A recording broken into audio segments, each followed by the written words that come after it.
I don't think brand awareness sucks. Okay, I just have to qualify that brand awareness per se does not suck. What sucks is our attitude towards brand awareness when we think it's the end all and be all. My advice was, well, you should work at being loved, not work at selling product.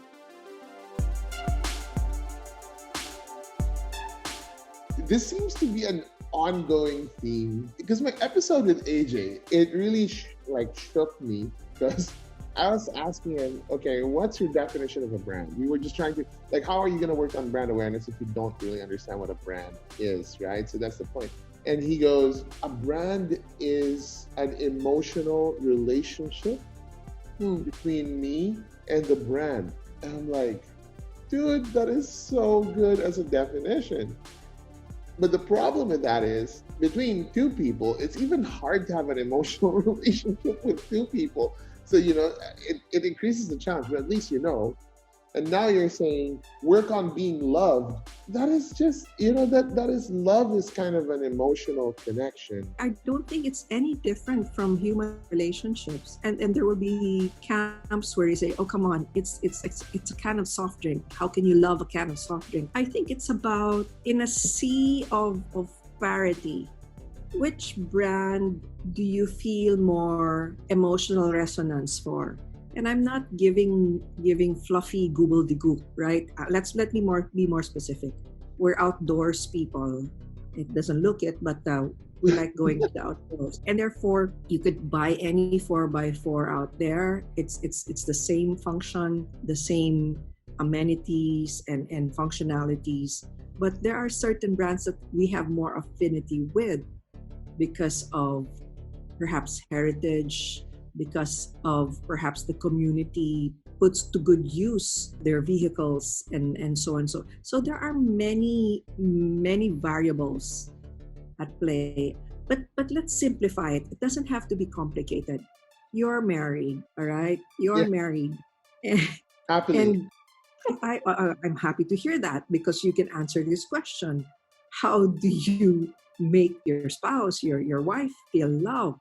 I may serve her, I may make her feel special, whatever ways she feels loved. I think that it's the same with brands. Do you have a crappy user experience? Do you make them wait on the phone for 1 hour? I know one telco that made me wait for an hour on a long distance call.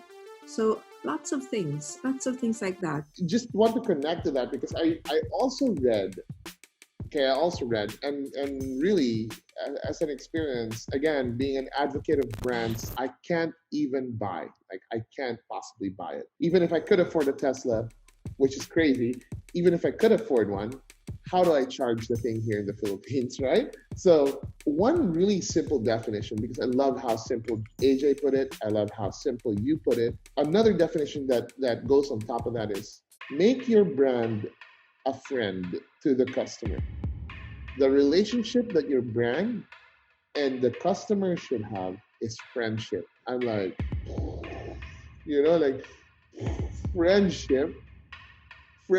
And I think it's a problem when a brand gets too big or a brand focuses too much on a lot of the technical things and misses out on this core idea that business is a relationship game and that it is critical and really, really important foundationally for where your brand is going to go. And jumping straight to brand awareness makes you really lose sight of the fact that what is in a friendship? Okay, so love or emotional relationship, what is in it, right? One of the things I said to the team when we were discussing this is one of the things that's in a relationship is trust. And you brought that up as well on the call. You don't remain friends with anybody that you don't trust. The other thing is connection. You need to have that connection when you're with your friends. And how do we feel about our friends? We want to see them. We want to just sit and have coffee with them and talk. And communication, right? Communication. You keep talking, you keep texting for no reason, when you're with your friends. I was just kind of adding that into the mix because trust is so important. And why is that a big deal for you, Ms. Peach? Why did you bring that up to me that, I prefer trust than awareness. Let's just put it this way. Let's talk about human beings. I don't think we need to look very far. For example, how many friends, how many followers do you have on Facebook? I would say probably in the thousands. But how many people do you really care for? And I think these are the people who have established deep relationships with you. You know that what you put on your wall. That's why you have a selection, whether it's public, if you just want to shout out to the world, or perhaps just friends only or special friends only.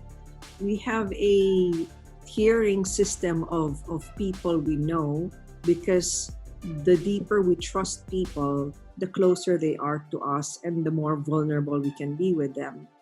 And when you reach that level of trust, then you know that you have the person's patience. Let's take Apple. Ever since I started working, I've been using Apple. Apple isn't really a fantastic product, meaning it never crashes. It crashes. It's frustrating when it crashes. But what do?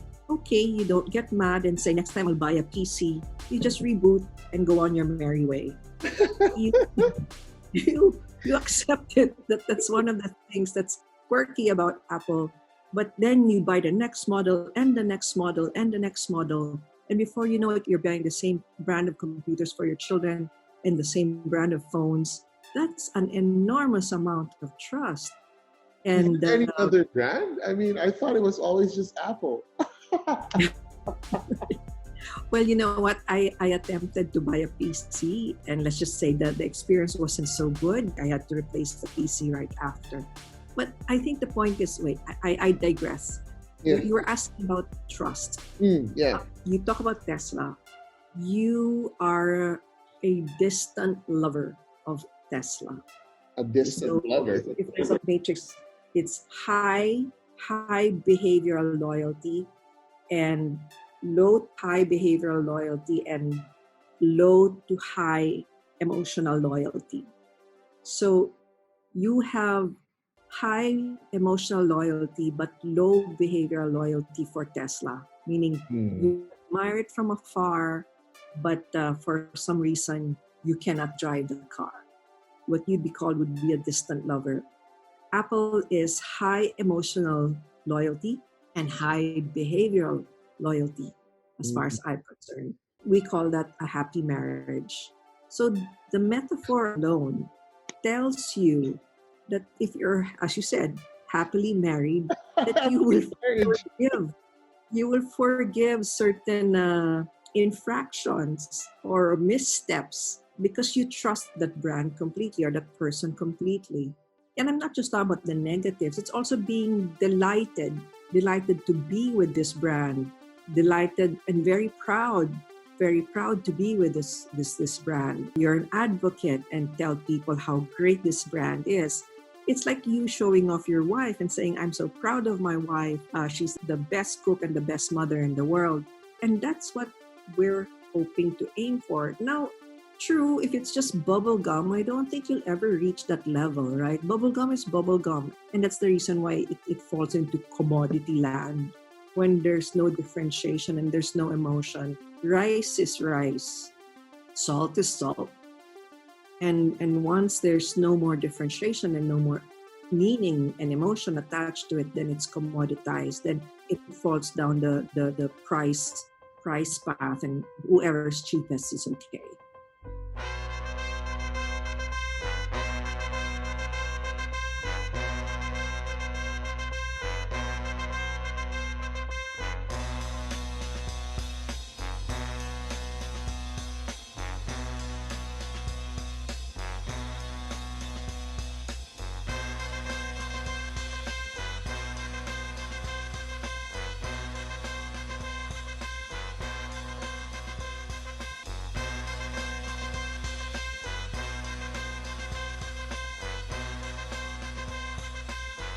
Brands always have to be listening. Exactly.